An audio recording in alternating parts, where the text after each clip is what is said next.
नमस्कार, मैं हूं प्रकाश वर्मा। स्वागत है आप सबका एपेक्स क्राइम न्यूज़ में। आइए नज़र डालते हैं उन घटनाओं पर जिन्होंने फैलाई सनसनी।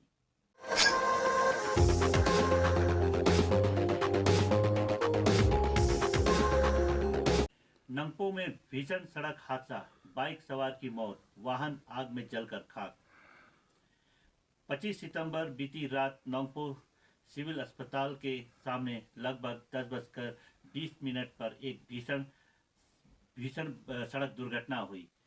पुलिस के अनुसार यह हादसा उस समय हुआ जब एक motorcycle KTM Duke registration number ML 05-3698 जो गलत दिशा से आ रही थी, गुवाहाटी से शिलोंग की ओर जा रही एक नाइट बस रजिस्ट्रेशन नंबर AS 01GB 3288 से आमने सामने टकरा गई। टक्कर इतनी जबरदस्त थी, मोटरसाइकिल में आग लग गई और पूरा वाहन जलकर खाक हो गया। हादसे में एक अज्ञात बाइक सवार की मौत हो गई। हालांकि नंगपो फायर एंड इमरजेंसी सर्विस की त्वरित कार्रवाई से आग पर काबू पा लिया गया और बस के सभी यात्रियों को सुरक्षित बाहर निकाल लिया गया। पुलिस ने बताया कि दुर्घटना से संबंधित सभी आवश्यक औपचारिकताएं पूरी कर ली गई है। मृतक का शव पोस्टमार्टम के लिए नंगपो सिविल अस्पताल भेज दिया गया है, जहां आज जांच की जाएगी।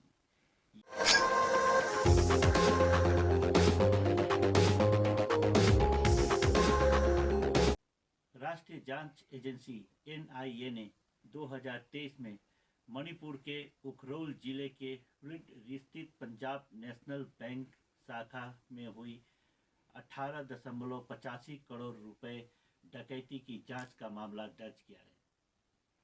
यह घटना 30 नवंबर 2023 को हुई थी।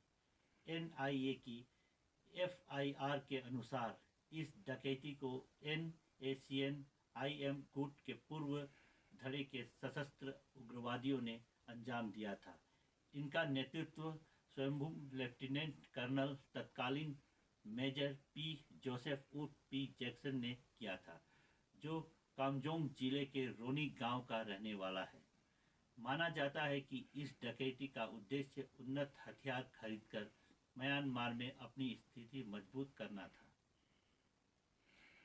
यह मामला गृह मंत्रालय के आदेश पर 3 सितंबर 2025 को NIA को सौंपा गया।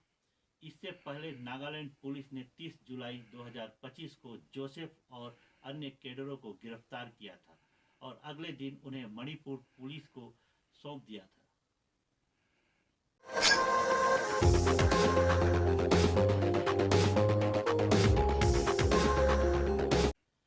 सुरक्षा बलों को बड़ी सफलता मिली है। पुलिस ने पहलगाम आतंकी हमले से जुड़े लश्कर-ए-तोयबा के एक अहम सदस्य को गिरफ्तार किया है। यह गिरफ्तारी दक्षिण कश्मीर के कुलगाम जिले में हुई, जिसे क्षेत्र में आतंकी नेटवर्क ध्वस्त करने की दिशा में महत्वपूर्ण कदम माना जा रहा है। आरोपी की पहचान 26 वर्षीय मोहम्मद यूसुफ कटरिया के रूप में हुई है, जो कुलगाम का निवासी और मौसमी शिक्षक है। पुलिस के अनुसार यूसुफ लश्कर-ए-तोयबा और इसके सहयोगी संगठन द रजिस्ट्रेशन फ्रंट TRF से सक्रिय रूप से जुड़ा हुआ था। जांच में खुलासा हुआ कि उसने हाल ही में दाबीगाम जंगल में मारे गए आतंकियों ऑपरेशन महादेव को लॉजिस्टिक सपोर्ट और उपकरण उपलब्ध कराए थे। घटनास्थल से बरामद हथियारों और सामान की फोरेंसिक जांच में उसकी भूमिका की पुष्टि हुई। पुलिस का कहना है कि उसने आतंकियों की आवाजाही और गतिविधियों में मदद पहुंचाई थी।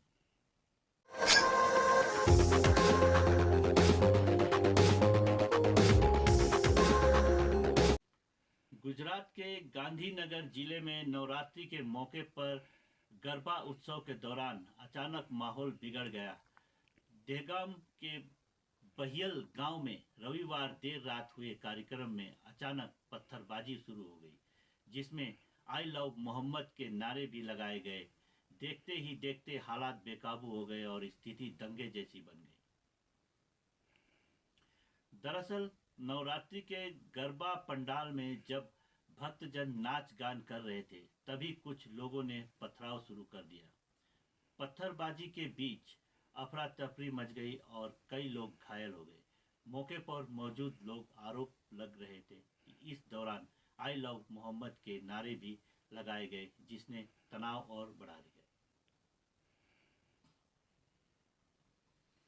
पथराव और आगजनी की घटना में कई वाहन क्षतिग्रस्त हो गए, गाड़ियों को शीशे टूट गए और 2 दुकानों में आग लगा दी गई, जो पूरी तरह जलकर खाक हो गई। गांव के लोग भय और तनाव के माहौल में रात भर सहमे रहे। सूचना मिलते ही पुलिस मौके पर पहुंची और भीड़ को नियंत्रित करने में जुट गई। कई घंटों के मशक्कत के बाद हालात काबू में आए। फिलहाल गांव शांति बनी हुई है, लेकिन भारी पुलिस बल तैनात कर दिया गया है ताकि स्थिति दोबारा न बिगड़े।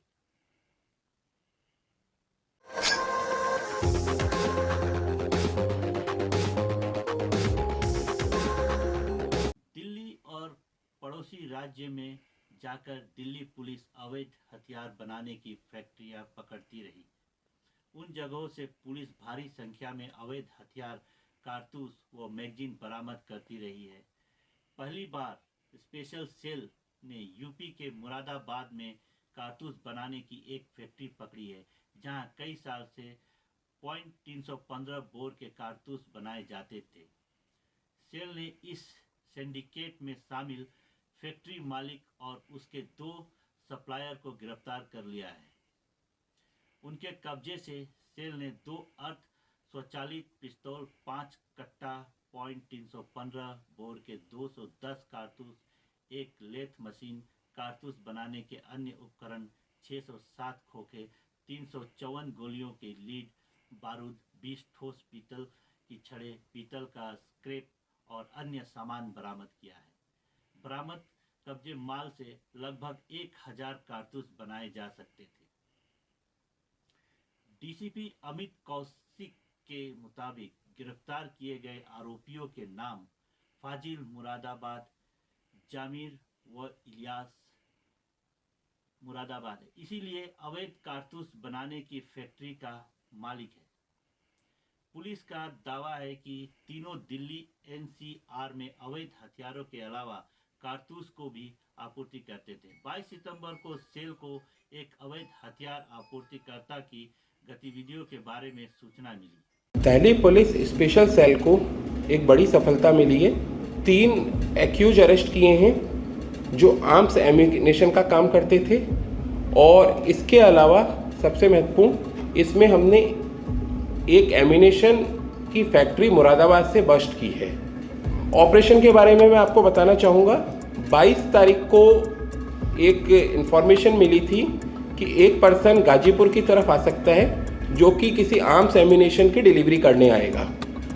जब उस पर्सन को फाजिल को अरेस्ट किया गया तो उसके पास से 4 पिस्टल और 166 राउंड कार्ट्रिजेज बरामद हुए। उसको इंटरोगेट करने पर पता चला कि उसने जमीर के थ्रू ये लिए हैं, उसने इसको प्रोवाइड किए थे, और जो जिसने प्रोवाइड करवाए थे वो इलियास था।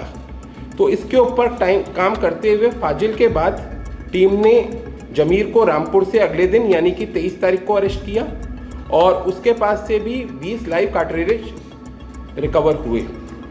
इसकी इंटरोगेशन में हमको पता चला जो इलियास है वो मैन्युफैक्चरिंग कर रहा है कार्ट्रिजेज की। उसके रिगार्डिंग मुरादाबाद टीम भेजी गई, इसके घर पे रेड डाली गई। घर की रेड में कुछ पिस्टल्स इसके घर से बरामद हुई।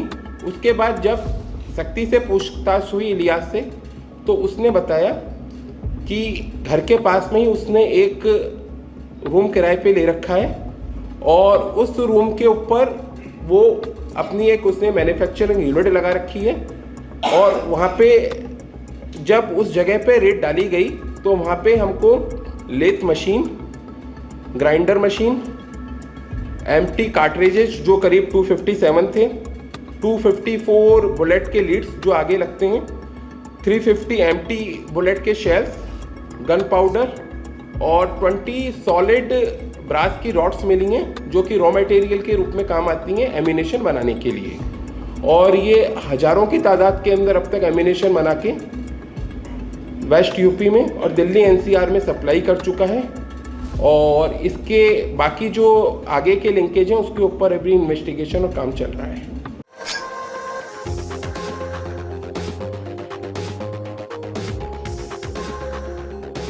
इसी के साथ मैं प्रकाश वर्मा आपसे विदा लेता हूं। कल फिर मुलाकात होगी कुछ नई घटनाओं के साथ। तब तक के लिए जय हिंद।